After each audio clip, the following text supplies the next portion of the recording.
Le bâtiment est un grand consommateur d'énergie et représente une part très importante de nos rejets de CO2 dans l'atmosphère.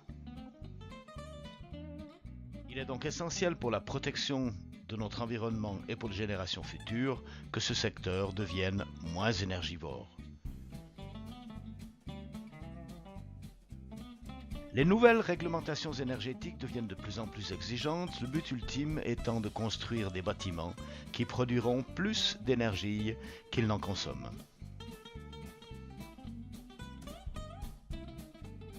Trois exigences sont indispensables pour la construction de bâtiments à faible consommation énergétique.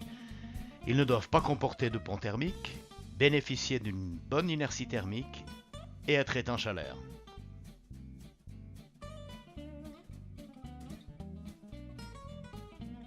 Dans un bâtiment isolé de l'intérieur, la chaleur s'échappe et le froid pénètre par les ponts de froid au niveau des dalles, endroit dès lors très exposé à la condensation.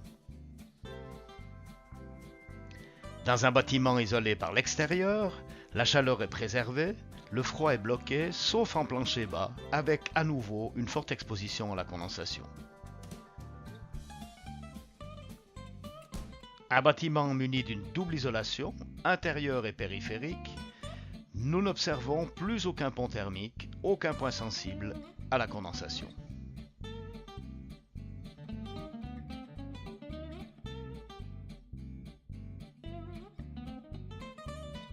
L'inertie est la capacité d'un corps à résister au changement. Pour un bâtiment, la capacité de ses matériaux constructifs à conserver la chaleur l'hiver et le froid en saison chaude.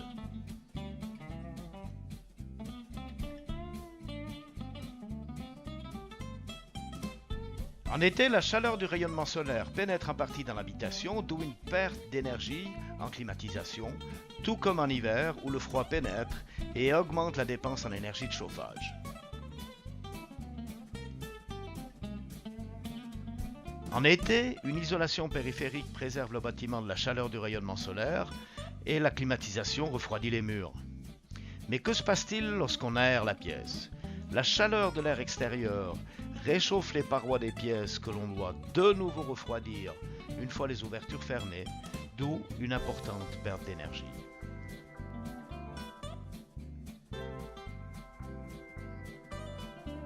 Avec une double isolation, l'isolation périphérique empêche le rayonnement solaire de chauffer les murs et l'isolation intérieure préserve les bâtiments de l'effet paroi chaude lorsqu'on aère le bâtiment. En hiver, une isolation périphérique préserve le bâtiment du froid extérieur et les murs absorbent les calories du chauffage. Que se passe-t-il lorsqu'on aère une pièce ? Le froid extérieur s'infiltre dans les parois que l'on doit à nouveau chauffer une fois les ouvertures refermées, une perte d'énergie significative. Une double isolation empêche la pénétration du froid extérieur et préserve les bâtiments de l'effet paroi froide lorsqu'on aère le bâtiment. On ne peut pas parler d'efficacité thermique sans évoquer l'étanchéité à l'air. Tous les matériaux poreux ne sont pas naturellement étanches à l'air et leur mise en œuvre engendre des coûts supplémentaires pour la pose de l'étanchéité à l'air, complique la construction, est chronophage et entraîne des risques de dégradation. Le béton, lui, est naturellement pérenne et étanche à l'air.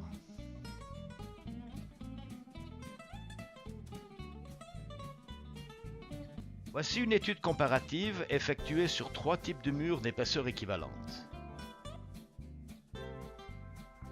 Un mur en béton cellulaire, un mur en briques terre cuite alvéolaire avec isolation extérieure et un mur en béton avec isolation périphérique et intérieure. Le béton cellulaire muni de ses crépis extérieurs et intérieurs présente un coefficient d'isolation de 0,26 watts au mètre carré Kelvin. Les courbes de température et l'humidité se rejoignent pour une condensation de 240 grammes au mètre carré, une inertie thermique de 100 kJ au mètre carré Kelvin et un point de rosée situé dans la zone de contact entre le béton et le crépi extérieur, d'où risque de dégradation.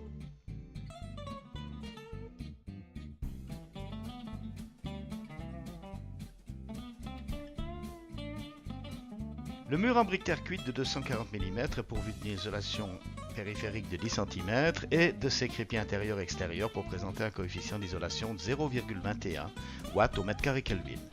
Les courbes de température et d'humidité se rejoignent pour une condensation de 100 g au mètre carré, une inertie thermique de 146 kJ au mètre carré Kelvin et un point de rosée situé dans la zone de contact entre la brique et l'isolation périphérique, d'où grave risque de dégradation.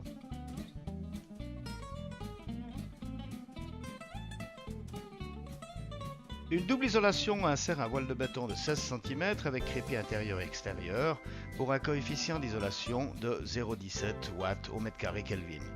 Les courbes de température et d'humidité ne se rejoignent jamais. Le point de rosée se situe donc toujours à l'extérieur du bâtiment, donc absence totale de condensation, aucun risque de dégradation de l'isolation périphérique ni de son revêtement avec une inertie thermique optimale. Le tableau comparatif des trois techniques constructives parle de lui-même.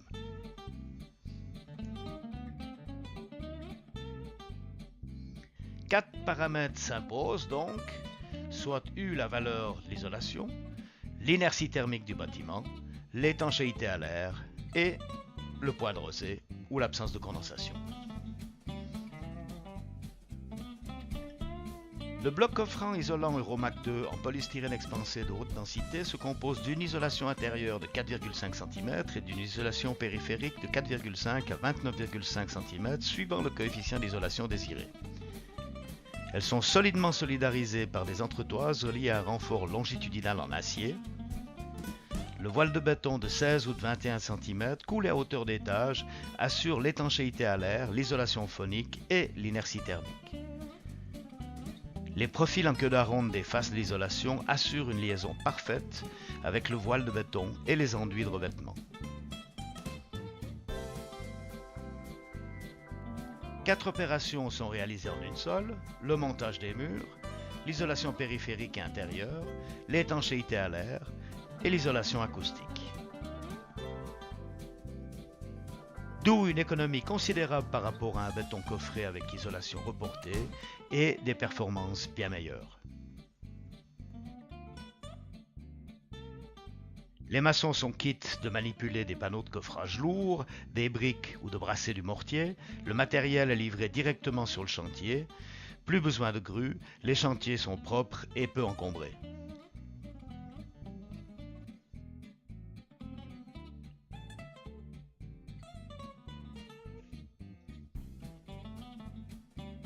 La découpe des blocs s'effectue facilement à la scie sable munie d'un guide pour assurer des coupes franches et nettes.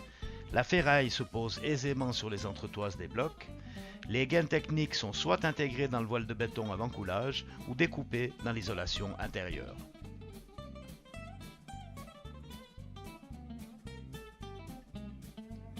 Le système comprend des éléments de tête de dalle qui garantissent une absence totale de pont thermique.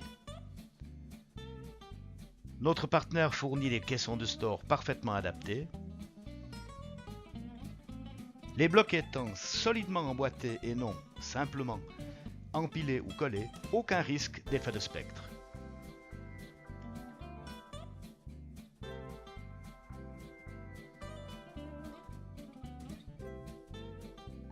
Le système constructif Euromac 2 s'adapte à tout type d'architecture et de revêtement.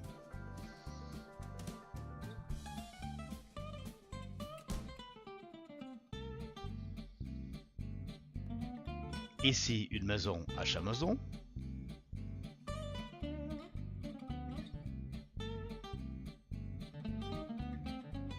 Ici, un chantier intéressant en Haute-Savoie, 1200 mètres d'altitude au mois de janvier.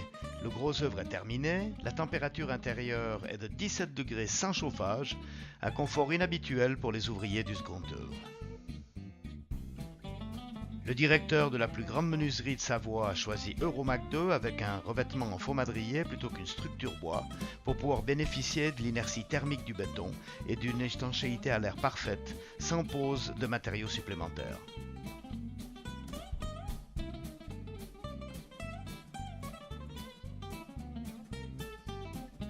Une maison d'architecture contemporaine avant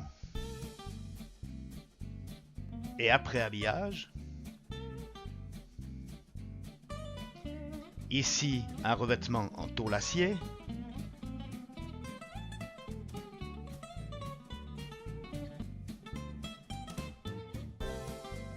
L'école d'architecture de Berlin, construite en 1981. Le premier hôtel passif d'Allemagne à Mannheim.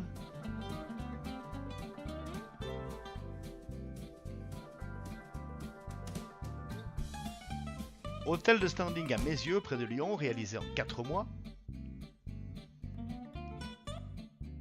Ses promoteurs et le technicien conseil Euromac 2.